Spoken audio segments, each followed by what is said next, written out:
Halo teman-teman, selamat datang di video tutorial pencarian di Springerlink. Melalui video ini, kamu akan belajar cara efektif mencari dan menggunakan informasi untuk mendukung aktivitas perkuliahan kamu menggunakan web Springerlink. For your information, seri video tutorial literasi informasi ini akan menjelaskan berbagai pengetahuan. So, pastikan kamu tidak ketinggalan ya. Pada video kali ini, saya akan menjelaskan mengenai manajemen informasi digital secara singkat yang diperoleh dari berbagai sumber informasi. Di era digital seperti sekarang, informasi menjadi salah satu aset paling berharga. Setiap detik, miliaran data dihasilkan, disimpan, dan dibagikan di berbagai platform. Namun, tanpa pengelolaan yang baik, informasi ini bisa memberikan dampak negatif. Untuk itu, perlu adanya sistem yang tepat. Karena dengan sistem yang tepat, data dapat diakses dengan cepat, aman, dan efisien. Mulai dari organisasi bisnis, institusi pendidikan, hingga penggunaan pribadi. Pengelolaan informasi digital dapat membantu kita untuk bekerja lebih produktif dan terstruktur. Untuk itu, di video kali ini, kita akan membahas lebih dalam mengenai manajemen informasi digital. Yuk, bahas bersama.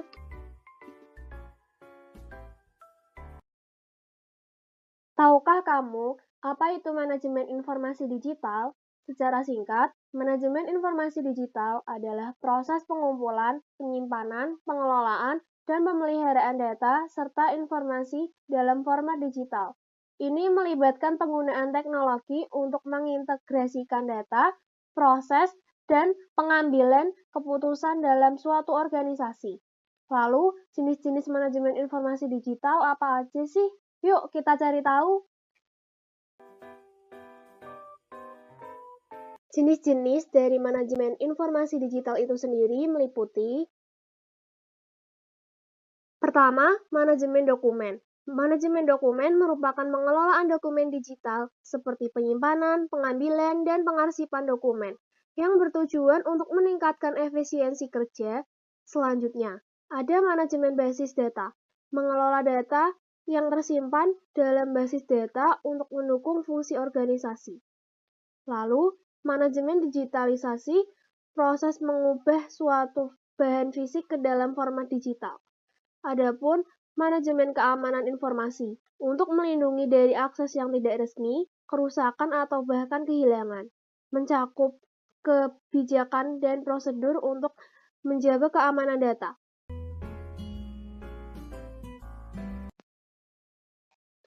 Tahukah kamu apa itu proses manajemen informasi digital? Proses manajemen informasi digital adalah serangkaian langkah yang digunakan untuk mengelola informasi dalam bentuk digital, mulai dari pengumpulan hingga pemusnahannya. Menurut para ahli, proses ini terdiri dari 6 tahap utama. Pertama, akuisisi informasi, yaitu proses memperoleh informasi dari berbagai sumber, seperti internet, database, atau dokumen digital lainnya. Kedua, organisasi informasi, yaitu menyusun dan mengelompokkan data agar lebih mudah ditemukan dan digunakan. Pengorganisasian ini dapat dilakukan dengan pemberian label, metadata, atau pengelompokan dalam folder. Ketiga, penyimpanan informasi, yaitu menyimpan data secara aman dalam media digital, seperti cloud storage, hard drive, atau database. Penyimpanan yang baik memastikan informasi tetap tersedia dan terhindar dari kehilangan data. Keempat, pengambilan informasi, yaitu proses mencari dan mengambil kembali data yang telah disimpan. Ini bisa dilakukan dengan fitur pencarian filter atau sistem manajemen informasi.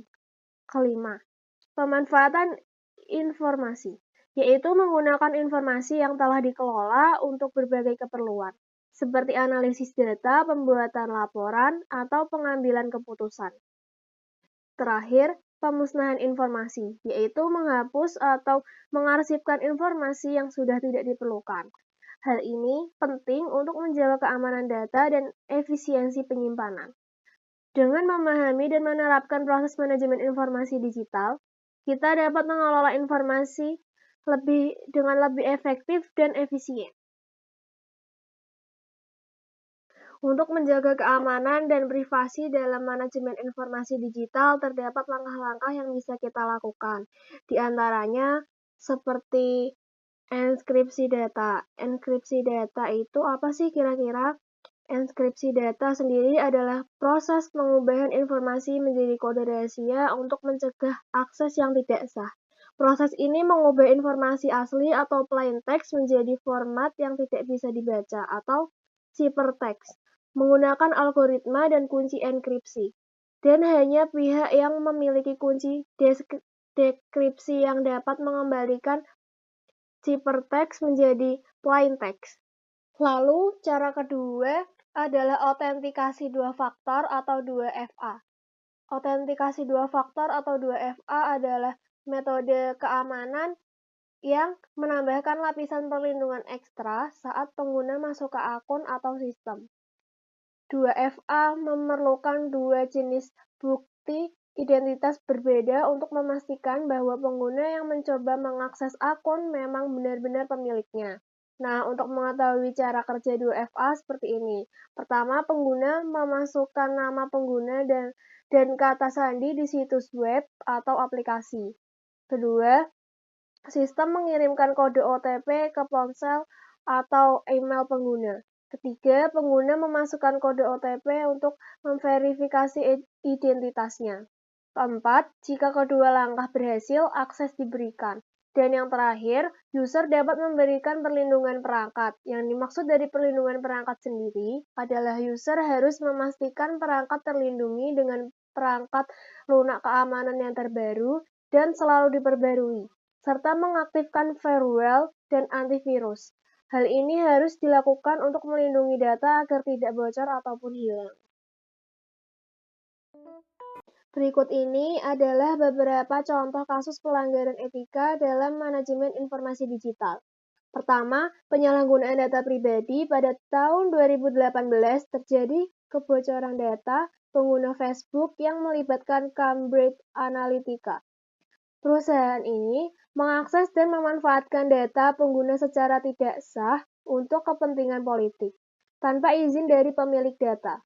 Kedua, penyebaran berita hoaks. Pada masa pandemi COVID-19, banyak beredar informasi palsu di media sosial yang menyesatkan masyarakat. Misalnya, berita yang menyebutkan bahwa virus bisa hilang dengan mengonsumsi minuman tertentu. Padahal, tidak ada bukti ilmiah yang mendukung klaim tersebut. Kalian, apa saja tren dan tantangan dari manajemen informasi digital itu sendiri? Jika kalian belum tahu, nah berikut penjelasannya. Tren dalam manajemen informasi digital. Yang pertama, penerapan teknologi big data dan analitik. Big data dan analitik telah mengubah cara organisasi mengelola dan memanfaatkan data, memungkinkan mereka memperoleh wawasan berharga untuk pengambilan keputusan yang lebih baik.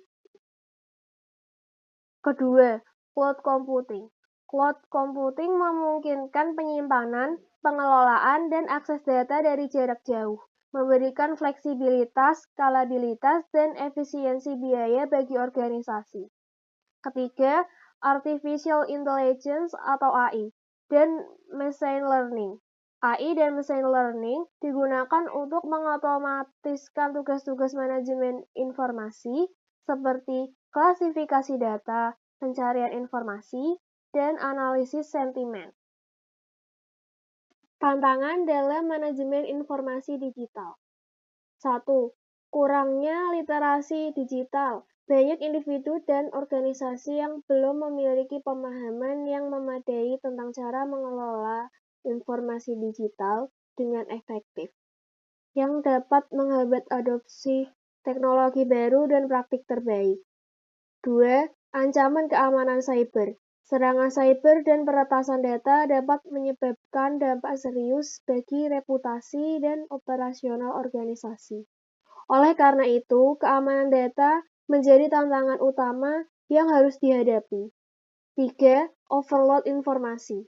Volume data yang terus bertambah dapat menyebabkan kesulitan dalam menyaring dan mengelola informasi yang relevan, sehingga mengakibatkan penurunan efisiensi dan pengambilan keputusan yang kurang tepat.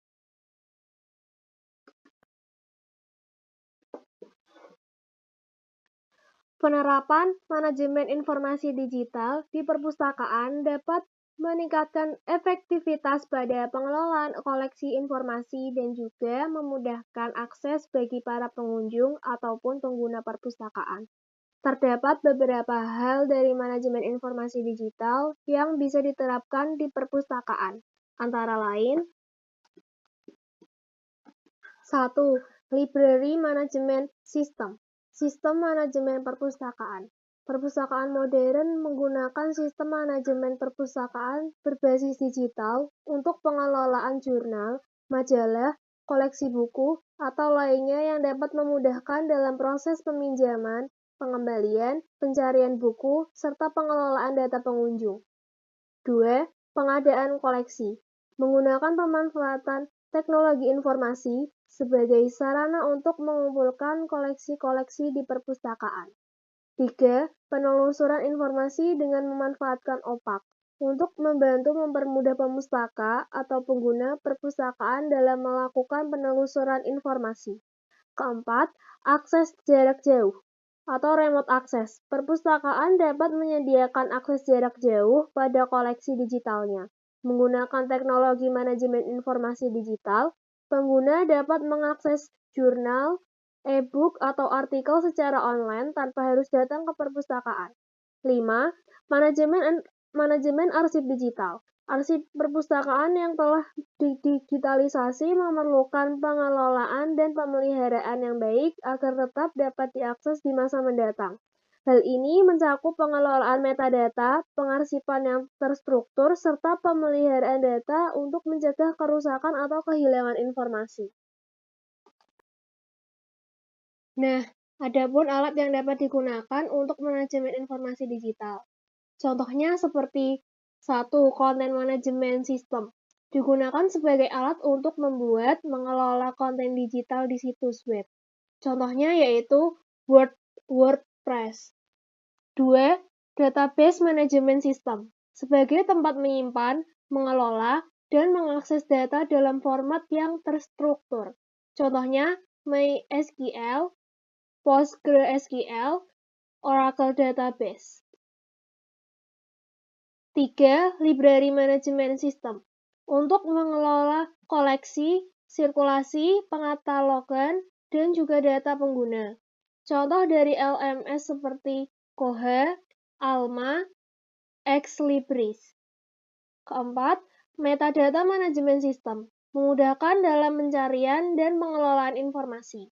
Contohnya Dublin Core, MARC, atau Machine Readable Cataloging, dan XML metadata. 5. Information Security Tool.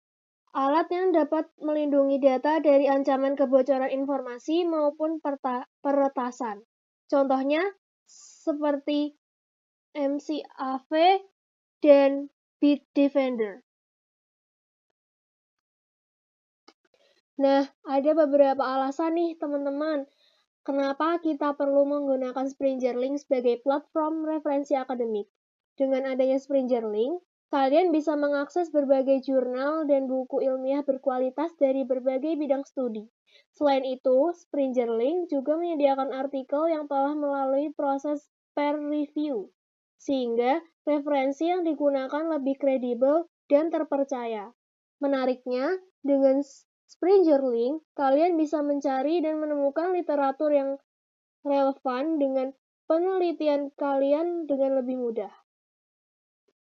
Berkat fitur pencarian canggih yang disediakan, kalian juga bisa mengunduh beberapa artikel dalam format PDF, sehingga bisa diakses kapan saja secara offline.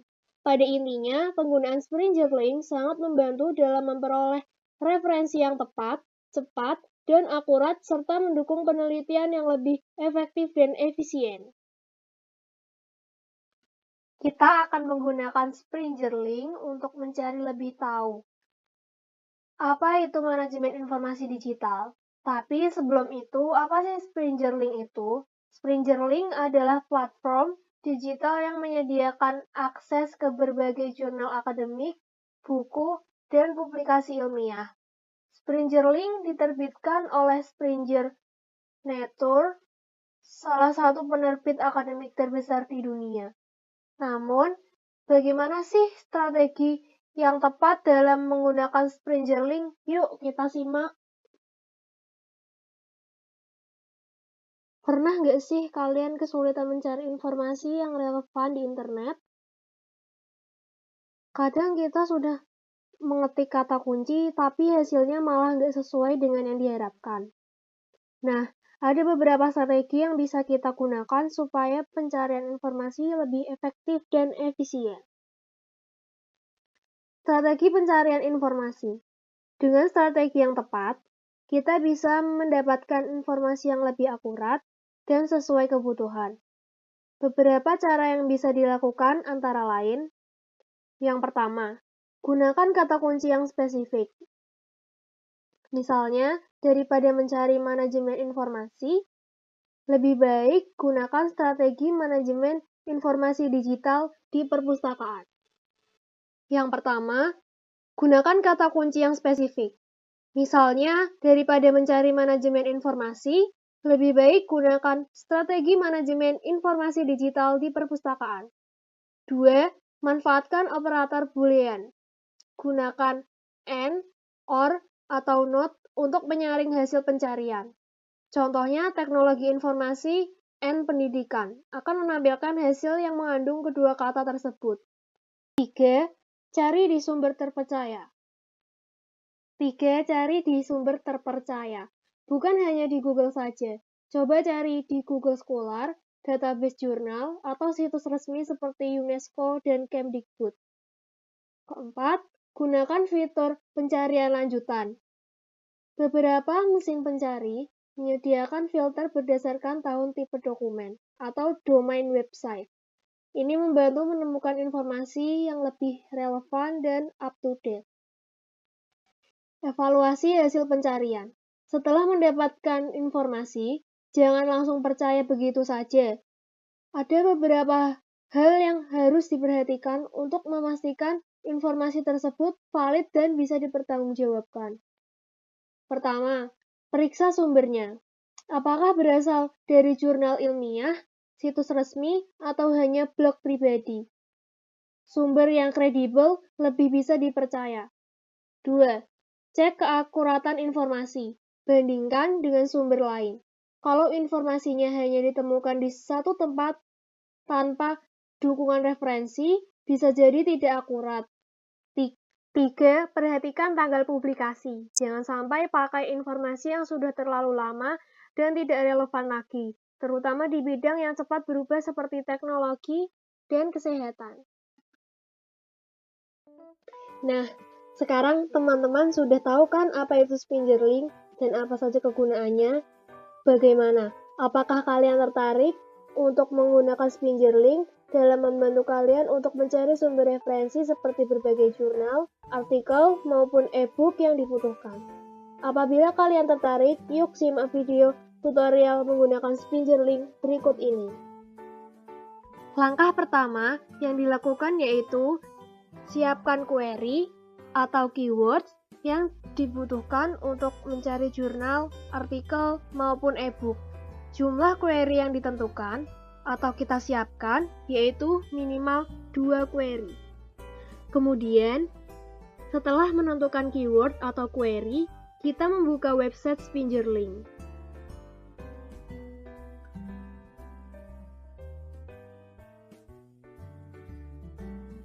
Di halaman utama Springerlink ini, terdapat Find a Journal di bagian kiri atas halaman Springerlink.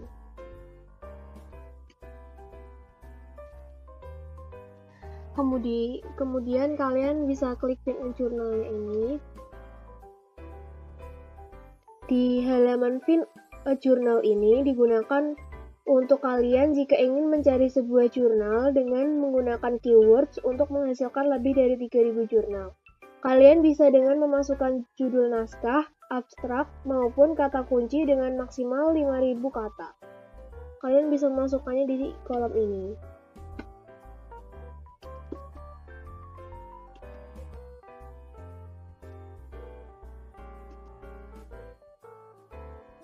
Kemudian, setelah kalian memasukkan keyword di kolom ini, kalian bisa langsung klik pin jurnal dan akan menghasilkan beberapa hasil pencarian seperti ini.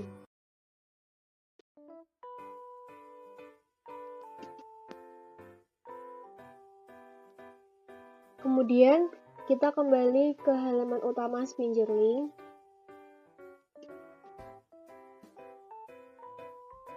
Kemudian kita masukkan keyword yang sudah kita siapkan atau yang sudah kita tentukan tadi.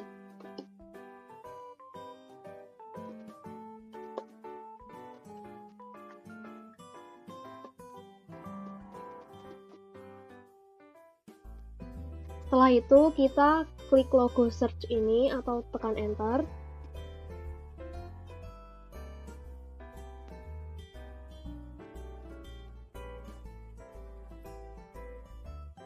Setelah itu akan muncul beberapa hasil seperti berbagai artikel, berbagai jurnal maupun e-book yang relevan dengan keyword atau kata kunci yang kita masukkan tadi.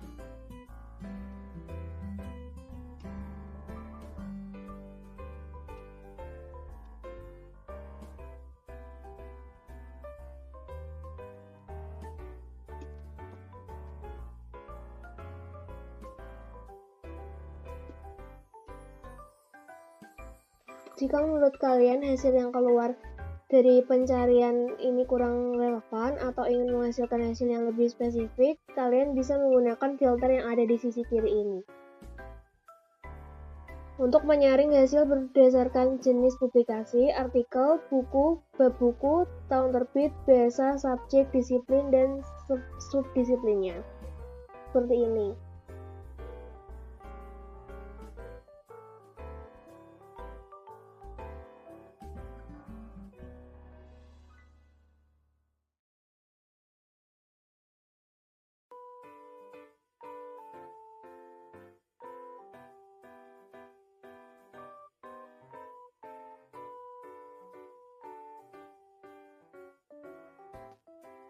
Kemudian setelah itu kalian bisa klik update result. Maka yang dihasilkan oleh filter sisi kiri layar ini akan menghasilkan dokumen yang terpanggil lebih sedikit daripada dokumen yang terpanggil di awal tadi.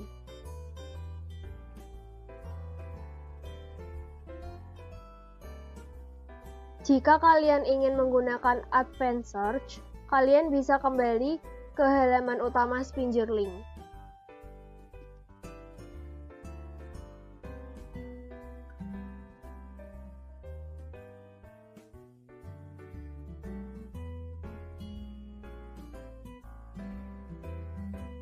Dan klik Advanced Search yang terletak di bawah search box ini. Pada Advanced Search, kalian bisa memasukkan keyword dengan menggunakan tanda petik untuk mempersempit hasil pencarian. Seperti ini.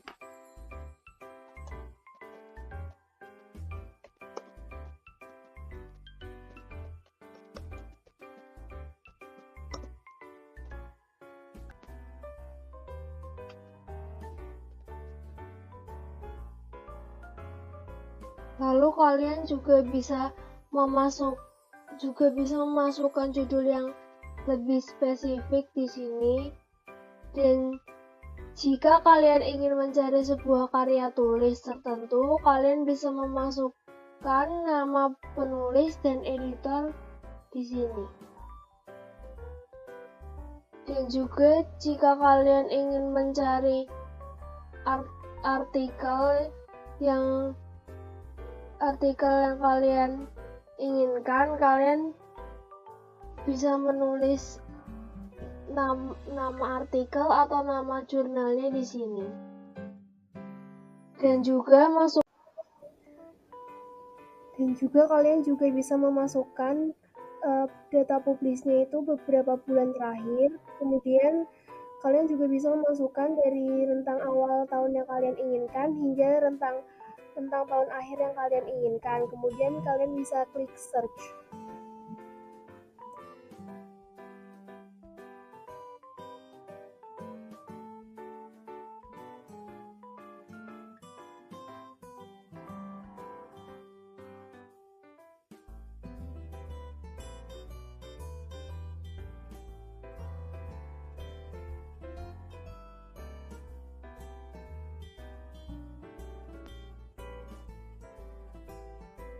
Jika kalian menggunakan Advanced Search, maka jurnal, artikel, atau buku yang terpanggil akan lebih sedikit daripada menggunakan search box atau basic search.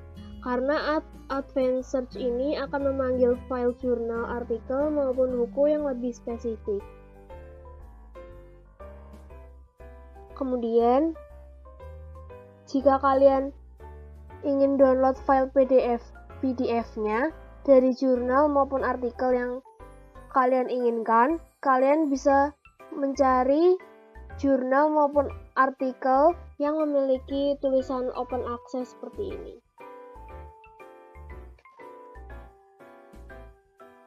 Kemudian kalian klik judul artikel maupun jurnalnya. Kemudian kalian klik download PDF.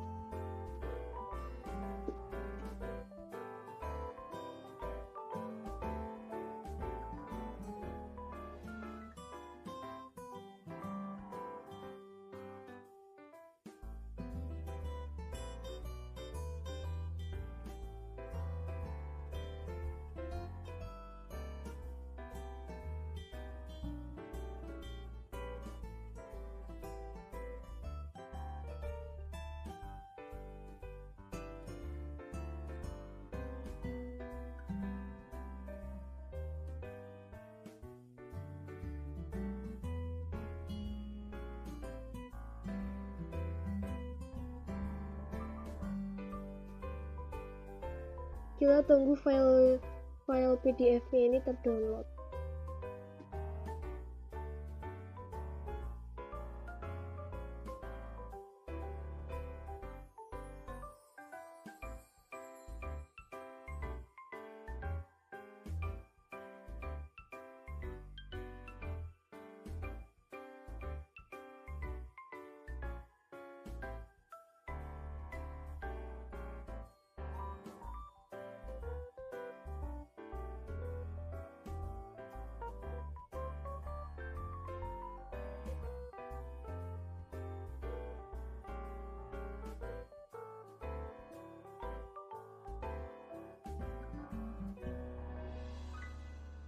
Setelah file sudah di-download, file tersebut bisa kalian akses sepenuhnya untuk dibaca seluruh isi dari artikel maupun jurnal tersebut, maupun e-book.